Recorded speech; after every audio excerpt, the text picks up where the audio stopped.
ये कहानी है एक गांव की। गांव का माहौल हमेशा शांत और खुशहाल रहता था, लेकिन गांव के एक कोने में स्थित रामलाल का पुश्तैनी घर अपने अंदर एक अजीब सी चुप्पी समेटे हुए था। वो घर गांव के बाकी घरों से अलग था। बड़ा, पुराना और कुछ जगहों पर टूट चुका था। दीवारों पर पुरानी रंगाई का हल्का सा निशान और खिड़कियों पर जाले थे। ये घर गांव में किंवदंती बन चुका था। कुछ लोग कहते थे कि वहां रात में अजीब सी आवाजें सुनाई देती है, लेकिन रामलाल इन बातों को कभी गंभीरता से नहीं लेता था। वो अपने परिवार के साथ वहीं रहता था, उसकी पत्नी सुमन, बेटा रवि, बेटी कविता और बूढ़ी दादी गायत्री के साथ। रामलाल एक मेहनती किसान था। हर सुबह सूरज उगने से पहले ही वो अपने खेतों में काम करने चला जाता और देर शाम तक घर लौटता। उसकी पत्नी सुमन पूरे दिन घर के कामों में व्यस्त रहती।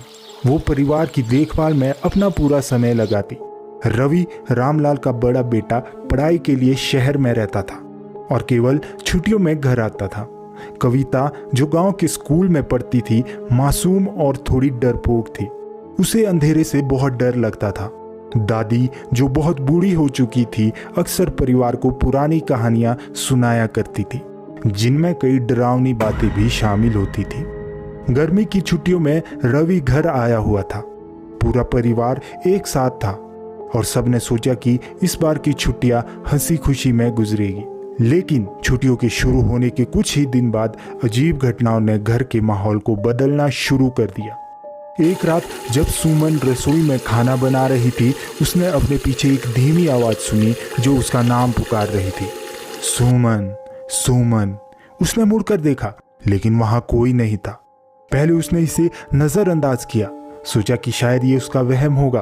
पर जब उसे एक ही हफ्ते में दोबारा ऐसा महसूस हुआ तो उसने रामलाल को बताया। रामलाल ने इसे बस एक मामूली घटना समझकर उसे दिलासा दिया कि ये पुराना घर है, ऐसी आवाजें अक्सर आती है, चिंता मत करो। लेकिन ये केवल शुरुआत थी। एक रात कविता ने अपने कमरे में किसी के चलने की आवाज सुनी। डर से कांपते हुए उसने खुद को चादर में लपेट लिया और पूरी रात सो नहीं पाई। अगले दिन उसने अपने माता पिता को बताया, लेकिन उन्होंने इसे भी गंभीरता से नहीं लिया। घटनाएं बढ़ने लगी। एक रात रवि अपने कमरे में सो रहा था। तभी अचानक उसे ऐसा लगा कि उसके कमरे में बहुत ठंडक है। उसने सोचा शायद खिड़की खुली रह गई होगी। वो उठकर खिड़की बंद करने के लिए आगे बढ़ा, लेकिन तभी उसकी नजर दरवाजे के पास खड़ी एक छाया पर पड़ी। वो परछाई स्थिर थी और धीरे धीरे उसकी ओर बढ़ने लगी। डर के मारे उसने चिल्लाकर अपने माता पिता को बुलाया। रामलाल और सुमन दौड़ते हुए कमरे में पहुंचे, लेकिन वहां कोई नहीं था। अब पूरे परिवार ने महसूस करना शुरू कर दिया कि घर में कुछ तो गड़बड़ है। दादी, जो अब तक शांत रहती थी, अचानक से बेचैन हो गई। वो अक्सर कहने लगी कि इस घर में कुछ है जो हमें देख रहा है। रामलाल ने इसे बुढ़ापे की बात समझकर टाल दिया, लेकिन सुमन का मन अब डर से भर चुका था। फिर एक दिन घर में सबसे डरावनी घटना घटी। सुमन, जो हमेशा रात में किचन की सफाई करती थी, एक रात अपने सामने खड़े किसी अजनबी को देखकर सन्न रह गई। वह आदमी बिल्कुल शांत खड़ा था, लेकिन उसकी आंखें खून जैसी लाल थी।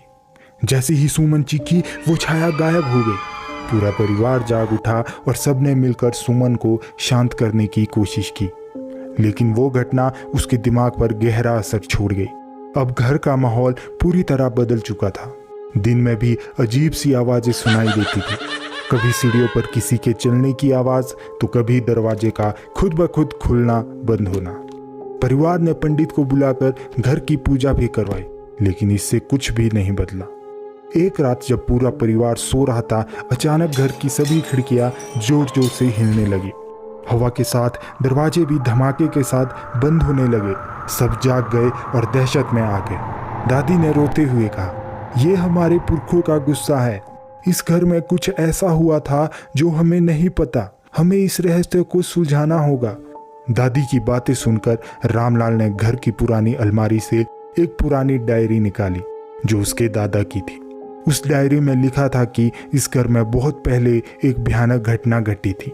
रामलाल के दादा ने गांव के एक गरीब आदमी को धोखे से उसकी जमीन से बेदखल कर दिया था और उस आदमी ने निराशा में उसी घर के पास वाले कुएं में कूदकर आत्महत्या कर ली थी। ये जानकर रामलाल के दादा ने उसकी आत्मा की शांति के लिए कुछ भी नहीं किया था।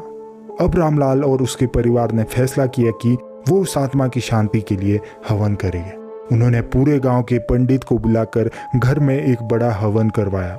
हवन के दौरान सब कुछ सामान्य लग रहा था, लेकिन जैसे ही हवन खत्म होने वाला था, आग की लपटें अचानक से ऊंची उठने लगी और एक तेज हवा घर में चलने लगी। घर की हर खिड़की और दरवाजा एक साथ बंद हो गए।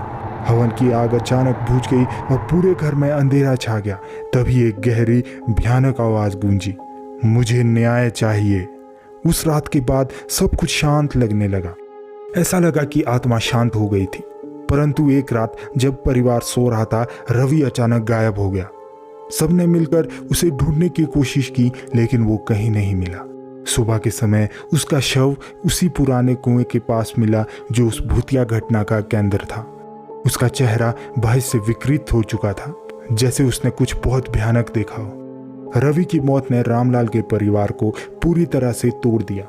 उन्होंने उसी दिन फैसला किया कि वे इस घर को हमेशा के लिए छोड़ देंगे। गांव छोड़ने से पहले उन्होंने एक आखिरी बार उस कुएं की ओर देखा, जहां से एक ठंडी हवा का झोंका उनके चेहरों से टकरा।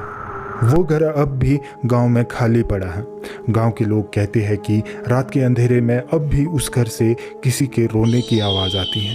कहते हैं आत्मा ने अपना न्याय तो पा लिया, लेकिन उस घर का भूतिया इतिहास अभी भी गांव की हवा में समाया हुआ है। रामलाल का परिवार गांव छोड़ चुका है, लेकिन उनका दर्द, उनकी यादें और वो पुराना भूतिया घर सब आज भी गांव के लोगों की कहानियों का हिस्सा है। उम्मीद करता हूँ आपको ये कहानी अच्छी लगी, तो प्लीज़ चैनल को सब्सक्राइब किए बिना मत जाना।